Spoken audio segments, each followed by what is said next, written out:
We're here to talk about crime gun tracing. We recognize the need to reduce gun violence in Illinois and across our nation. Too many violent episodes, too many killings, too many families and neighborhoods suffering.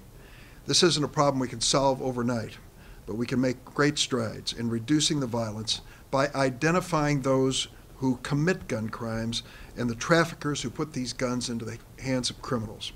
For years, Sheriff Dart and I have been urging greater use of crime gun tracing as a tool to catch these criminals and gun traffickers. We had a press conference here 2 years ago to urge law enforcement agencies in Illinois to trace all of their crime guns. Well, we're back here today with a progress report. First, a bit about crime gun tracing. When a gun is recovered in a criminal investigation, and we are only talking about crime guns here, a police department or sheriff's office can send to the Bureau of Alcohol, Tobacco, Firearms, and Explosives, BATF, information about the gun's make, model, and serial number.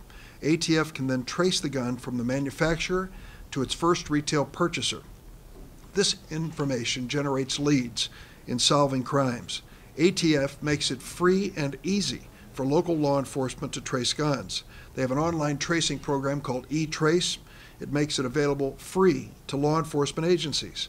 They allow the gun trace request to be sent to the ATF quickly over the internet, and it provides a searchable database that police departments and sheriffs can use to analyze gun traces.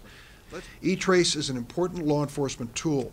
Let me give you a couple examples. In 2014, ATF found through eTrace there was an unusual number of crime guns in the Chicago area originally purchased in Marion, Ohio. ATF investigated. They discovered a trafficking ring that was sending guns from Marion, Ohio to Chicago in exchange for heroin.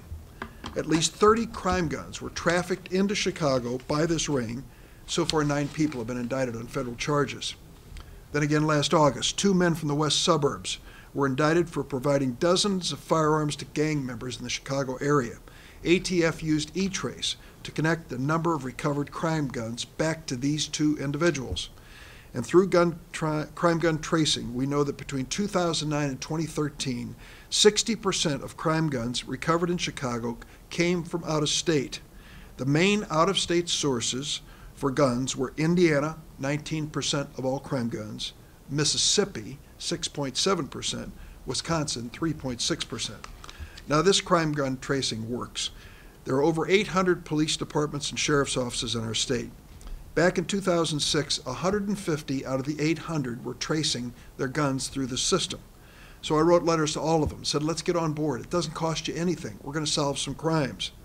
2 years ago, when Sheriff Dart and I last talked about this issue, there were 392 agencies in Illinois signed up for eTrace, 392 out of 800. Pretty good. Still room for improvement. Today, 451 Illinois agencies are signed up for eTrace. That's the most sign-ups of any state in the union. We just passed Texas and Ohio. Last year, Illinois law enforcement traced over 11,500 crime guns. This year, over 6,000 have been traced so far.